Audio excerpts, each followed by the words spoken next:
Assalamu alaikum students, I hope you are all well. Our today's topic of discussion is polycythemia. What this condition is and what happens in it. We will discuss about it in today's lecture. First, break this term apart. What is polycythemia? Poly means many. Cyte means cell and emia means blood. Means in this condition there are numerous or many blood cells. A condition characterized by increased red blood cell level in blood.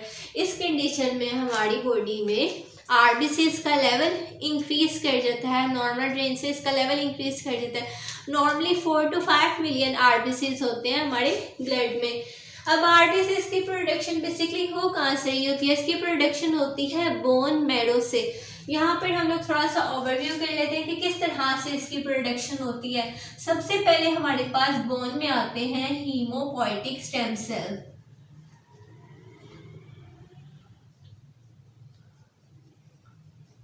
That are also known as HSC। इन cells के पास ability होती है कि ये रीपॉपुलेट कर सकते हैं और साथ ही साथ ये रीन्यू कर सकते हैं। These cells have self renewal और रीपॉपुलेटिंग एबिलिटी। ये हीमोपोइटिक स्टेम सेल आ गया, जब इसकी डिवीजन होगी ना तो ये आगे तो फर्दर सेल्स में डिफरेंशिएट हो गई। फॉर एग्जांपल ये जो दो सेल हैं वो आगे डिफरेंशिएट हो गए, लेकिन ये जो दो सेल है ना ये वापस डिवाइड होकर बना देंगे हीमोपोइटिक स्टेम सेल। अब हीमोपोइटिक स्टेम सेल की जब डिवीजन होती है तो आगे हमारे पास दो तरह के सेल्स बनते हैं। एक हमारे पास बनते हैं माइलॉइड स्टेम सेल और एक हमारे पास बनते हैं लिम्फोइड स्टेम सेल।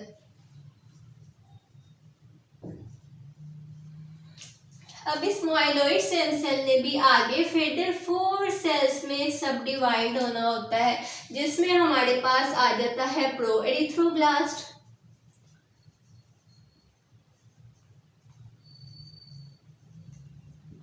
इसके अलावा इसमें आ जाता है pro मेगाकैरियोब्लास्ट,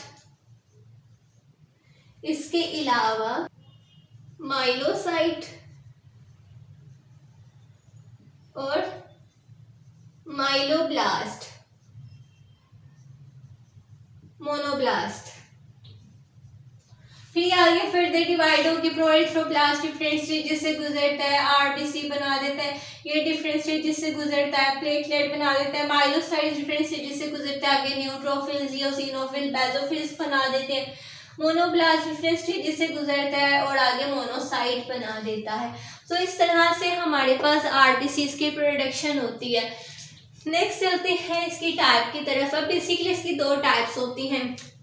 first one is relative polycythaemia and second one is absolute polycythaemia. अब आगे इसकी फर्दर दो सब टाइप्स हैं, that is primary and secondary. सबसे पहले डिस्कस कर लेते हैं रिलेटिव पॉलीसाइथीमिया को।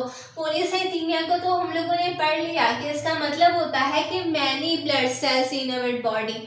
अब रिलेटिव, अब इसमें बेसिकली क्या होता है कि आरबीसीज का काउंट इंक्रीज नहीं होता, लेकिन इसका मतलब तो हमने बताया ना, टर्म से पता चल रहा है कि काउंट ब्लड सेल्स का इंक्रीज होगा, लेकिन इसमें ऐसा नहीं होता। फॉर एग्जांपल ये आरबीसीज है, आरबीसीज का काउंट उतना ही रहेगा, आरबीसीज का काउंट नॉर्मल ही रहेगा।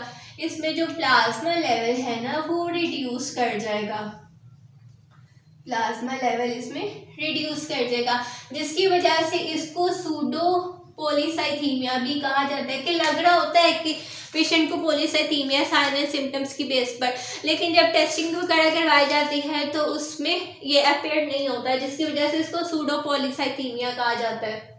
अब प्लाज्मा लेवल लो होने की क्या रीज़न है? इसकी मल्टीपल रीजंस हो सकती हैं, लाइक पेशेंट को वॉमिटिंग है, डायरिया है, डायूरेटिक्स है, या कुछ वो ऐसे ड्रग्स ले रहा है जिसकी वजह से प्लाज्मा लेवल जो है वो रिड्यूस कर गया है। नेक्स्ट चलते हैं एब्सोल्यूट पॉलीसाइथीमिया की फर्स्ट सब टाइप की तरफ, that is primary polycythaemia caused by an abnormality of cells in the bone marrow leading to increase in red blood cell production but sometimes WBCs and platelets also। अब यहाँ पर ये थोड़ा सा समझ लेते हैं।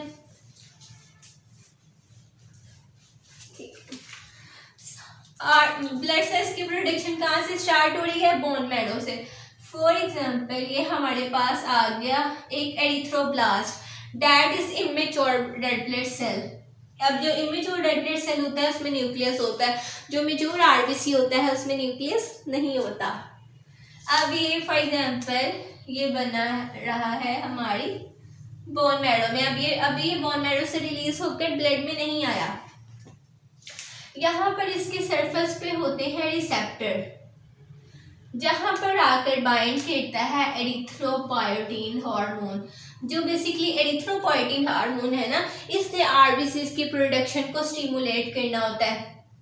अब ये इसके साथ आकर बाइंड करता है और इसकी प्रोडक्शन को स्टिमुलेट करता है। अब यहाँ पर हमारे पास एक जीन आती है जिसे JAK2 जीन कहा जाता है, डेट इज ऑल्सो V617F से भी इसे डिनोट किया जाता है।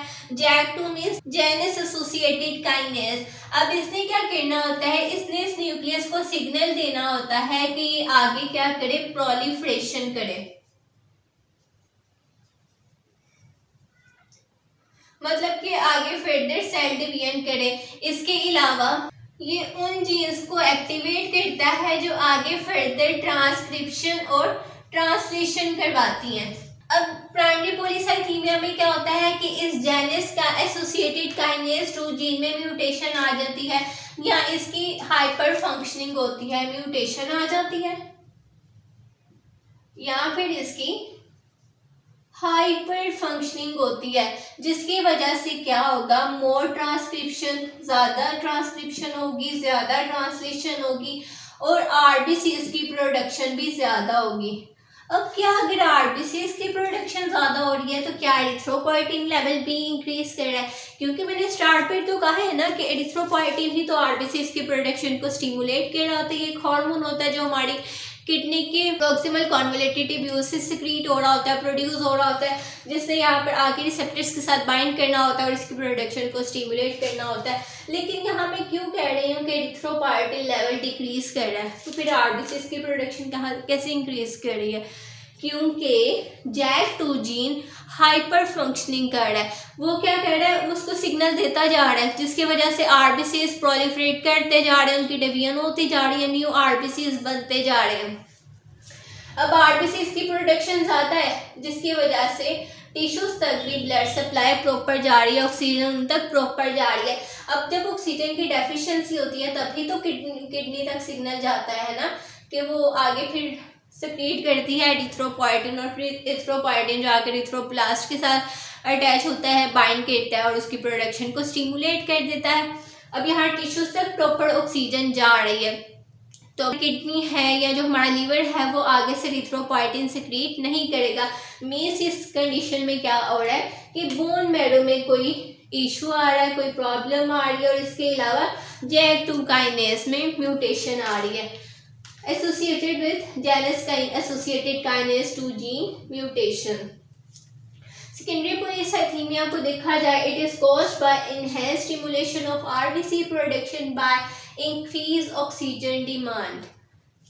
इंक्रीज ऑक्सीजन डिमांड के बहुत या मोस्टली जब आप हाई एल्टीट्यूड पर होते हैं या कोई ऐसी कंडीशन है, कोई क्रॉनिक ऑब्स्ट्रक्टिव पल्मोनरी डिसऑर्डर का पेशेंट है, किसी को बॉडी में कार्सिनोमा है जैसे कि रीनल कार्सिनोमा है, हेपेटोसेलुलर कार्सिनोमा है, या वो कोई ऐसे ड्रग्स इनटेक कर रहा है जिसकी वजह से बॉडी में ऑक्सीजन का लेवल डिक्रीज कर गया। अब हाइपोक्सिया की कंडीशन होगी जिसकी वजह से किडनी तक सिग्नल जाएगा, वो आगे फर्दर एरिथ्रोपोएटिन को प्रोड्यूस करेगा और उसको भेजेगा कि जाओ बोन मैरो में जाकर एरिथ्रोब्लास्ट के साथ जाकर बाइंड करो और आगे फर्दर उसकी प्रोडक्शन को स्टिमुलेट करो, जिसकी वजह से आरबीसीज फिर प्रोड्यूस होते हैं। नेक्स्ट हमारे पास आ रहे हैं इसके sign and symptoms. Fatigue, patient को थकावट फील होती है, एक्सेस स्वेटिंग देखने को मिलती है, स्पेशली नाइट स्वेट्स पेशेंट्स में देखने को मिलते हैं। प्यूराइटिस मींस इचिंग। अब इचिंग किस वजह से होती है, क्योंकि बेसोफिल्स और मासेस इंक्रीज अमाउंट में प्रेजेंट होता है, जिसकी वजह से इचिंग होती है। स्पेशली जब पेशेंट हॉट वाटर बाथ लेता है ना, तो उसके बाद तो बहुत ज़्यादा उसको इचिंग फील होती है। स्प्लेनोमेगाली, स्प्लीन का साइज इंक्रीज कर देता है, स्प्लीन इलार्जमेंट हो जाती है। अब ये क्यों होती है, आरबीसीज ज़्यादा अमाउंट में प्रोड्यूस हो रहे हैं, जिसकी वजह से उनकी डिस्ट्रक्शन भी ज़्यादा होगी। और स्प्लीन को ग्रेवयार्ड कहा जाता है क्योंकि यहाँ पे मैक्रोफेजेस होते हैं जो कि सेल्स की डिस्ट्रक्शन कर देते हैं। The next one is dyspnea, that is shortness of breath. Blood में आरबीसीज या बाकी सेल्स की अमाउंट ज़्यादा है, जिसकी वजह से ब्लड हाइपर विस्कस हो गया, उसकी विस्कोसिटी बहुत ज़्यादा इंक्रीज हो गया, वो थिक हो गया, जिसकी वजह से वो ट्रैवल नहीं हो पा रहा, फ्लो नहीं हो पा रहा आर्टरीज में से। Next one is tinnitus. Tinnitus means you feel buzzing और ringing in your ears, facial plethora, इस पे आपका फेस रेड हो जाता है। एनीमिया की कंडीशन में आपने देखा होगा कि उसमें आरबीसीज का काउंट डिक्रीज कर जाता है, हीमोग्लोबिन लेवल डिक्रीज कर जाता है, जिसकी वजह से आपके फेस का कलर, आपकी आइज के कलर, आपके जॉस के कलर येलो हो जाता है।